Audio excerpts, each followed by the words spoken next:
Welcome back, boys and girls. We're to continue our read aloud of The Invisible Island. We are reading chapters 3 and 4 today. Chapter 3. The kids waded back into the river. A few minutes later, they were squishing their way up River Road to Ron's bait shop. Ron Pinkowski lived in an old house next to the river. On the ground floor, he sold bait, boating supplies, and groceries. He also repaired and painted boats and fixed boat motors. The kids trudged down a dusty driveway to the house. Several small boats were lined up in Mr. Pinkowski's big yard along the riverbank. A striped cat slept on the back step. Out the back door trailed a long orange extension cord. The kids followed the cord around the side of the house. They spotted Mr. Pinkowski under a shady tree, standing a boat bottom.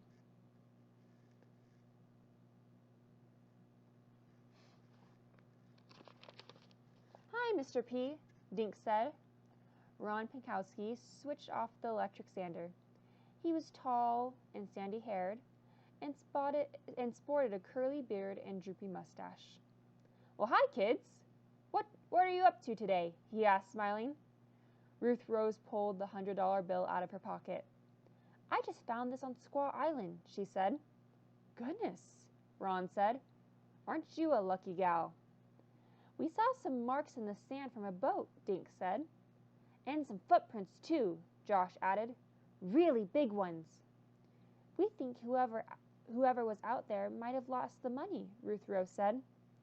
Wonder who it could have been."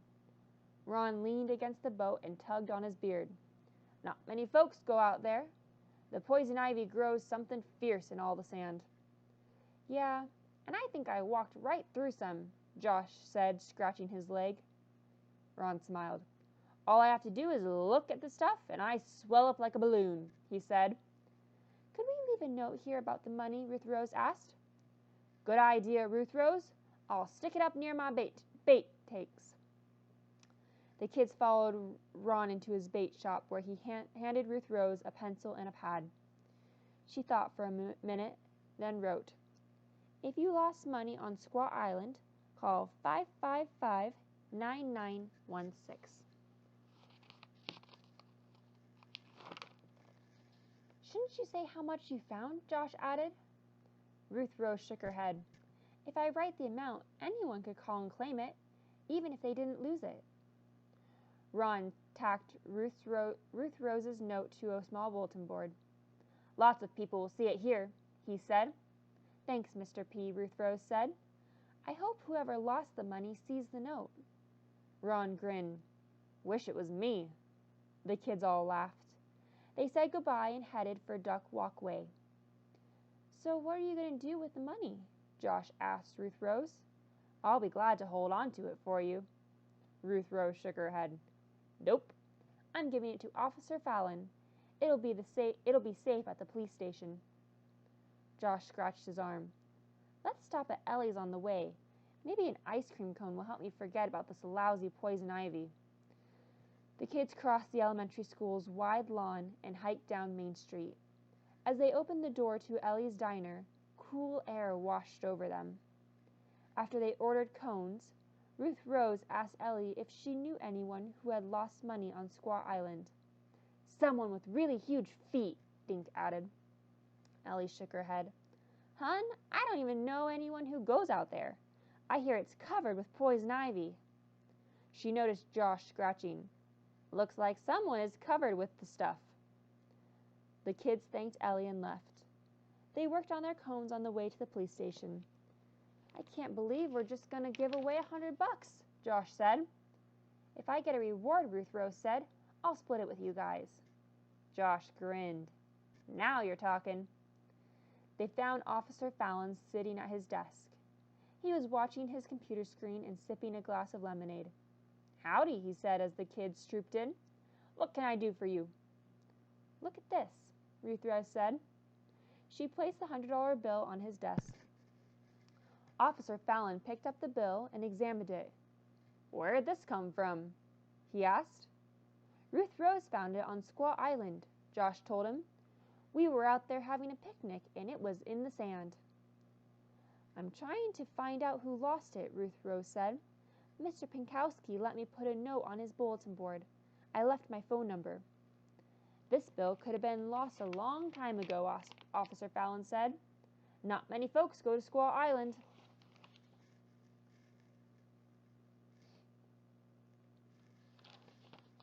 He grinned at Ruth Rose. "If, nobody claims it, the money is yours to keep." "Really?" Ruth Rose said. "Cool." Officer Fallon put the bill in an envelope and sealed it. He wrote the date and Ruth Rose's name on the outside.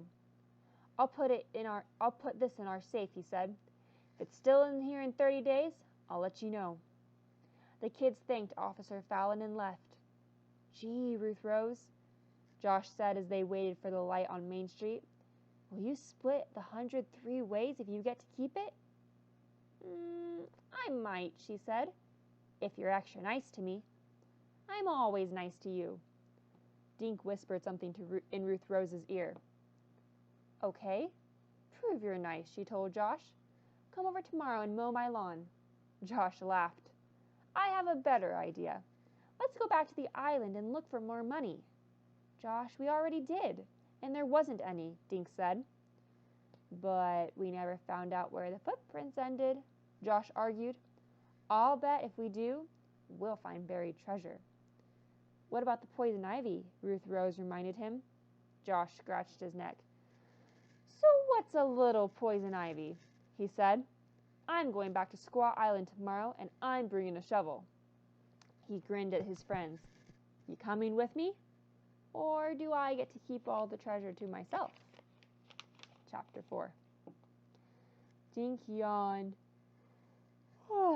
and looked out the kitchen window the next morning. "Fog," he muttered. He finished his cereal and put the bowl in the sink. Just then, the doorbell rang. It was Josh standing on the porch holding a shovel. "You ready to go?" he asked. "It's so foggy," Dink said, looking over Josh's shoulders. "I can hardly see across the street. We won't find the island, let alone a treasure." "If there's more money out there, I'll find it," Josh said, scratching his ankle. "Let's get Ruth Rose." "I'm already here," Ruth Rose said, appearing out of the fog. When she saw Josh scratching, she said, "You better put something on that poison ivy, Joshua." "My mom said the same thing," Joshua said. He scratched his arm. "She gave me money to buy some calamine lotion. Now let's get going." Balancing the shovel over one shoulder, Josh led his friends through Ruth Rose's backyard and across Meadow Road.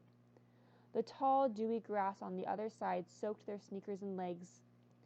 Near the river, the fog was even thicker. It hung in tree branches like miniature clouds. The kids' faces and hair were wet.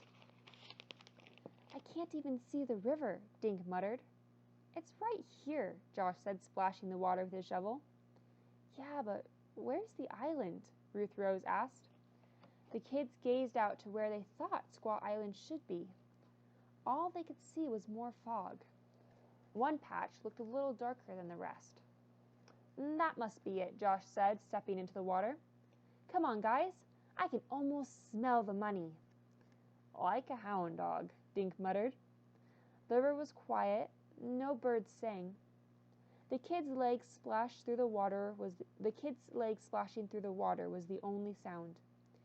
Dink began to imagine some fog monster creeping towards him. It had slimy green tentacles and 6-inch long teeth. Dink was glad when the water became shallower. Suddenly, his foot struck dry land. They were on Squaw Island again. The kids stopped and looked around. The wisp of fog hung in everything. Dink could barely make out the mound of boulders in the center of the island. He remembered yesterday's sun on his back and shivered. "This place is creepy in the fog," Ruth Rose said. "I hope the sun comes out soon." "Okay, Joshua," Dink said. "You got us out here. Now what?" Josh dropped to his hands and knees. "Help me find the big footprints again," he said. The kids quickly found the prints and followed them to the squat vine-covered boulder. So where'd Bigfoot go from here? Josh muttered. It looks like the guy walked right into this big rock, Dink said. Maybe he climbed over it, Ruth Rhodes suggested. Josh poked his shovel into the poison ivy vines covering the boulder. The shovel clinked against stone. Josh tried another spot. This time, the shovel went straight in. Hey, guys, Josh said. I think I found something. Using the shovel to keep the vines back, Josh peered into a dark space. There's 2 boulders here, he said. And look, Ruth Rose said. A little path goes right between them. The path was hidden, covered with poison ivy leaves and vines. He must have gone through here, Dink said. But it's all poison ivy, Ruth said. Wait a second, Josh said. He chomped at the poison ivy with his shovel until he had cleared a passage. Just be careful, he said. Single file, the kids walked down the narrow path. Enormous boulders loomed over them at each side. Soon they came to a small sandy clearing in the middle of the rocks. The rocks were thick with poison ivy. The dew-covered leaves were dull green in the fog. I feel like I'm in some jungle, Ruth Rose said. More prints, Josh said, dropping down to his knees.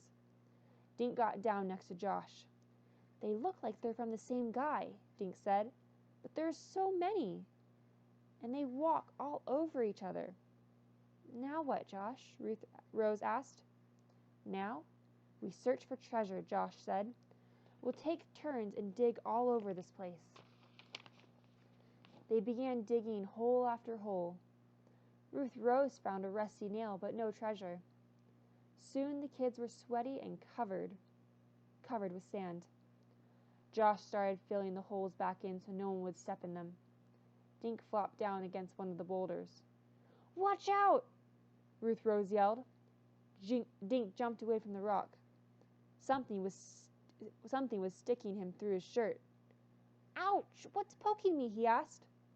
He turned around so Josh and Ruth Rose could see his back. Can you see anything? Josh grinned. Just a hunk of poison ivy, he said. Stop grinning and get it off of me, Dink yelled. I'll get it, Ruth Rose said. She brushed at the twig with the shovel handle.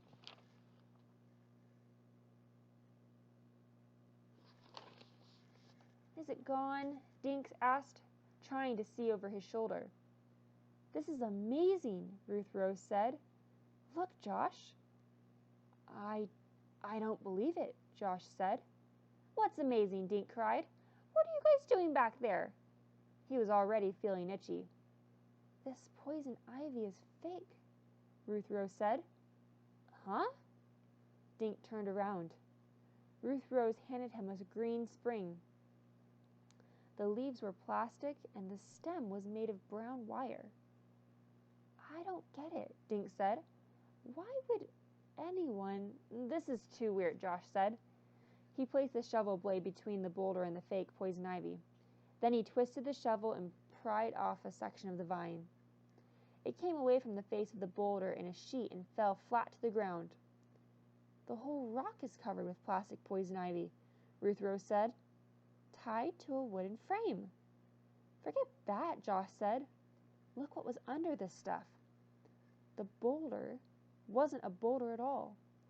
The kids were staring at a large, square cement slab.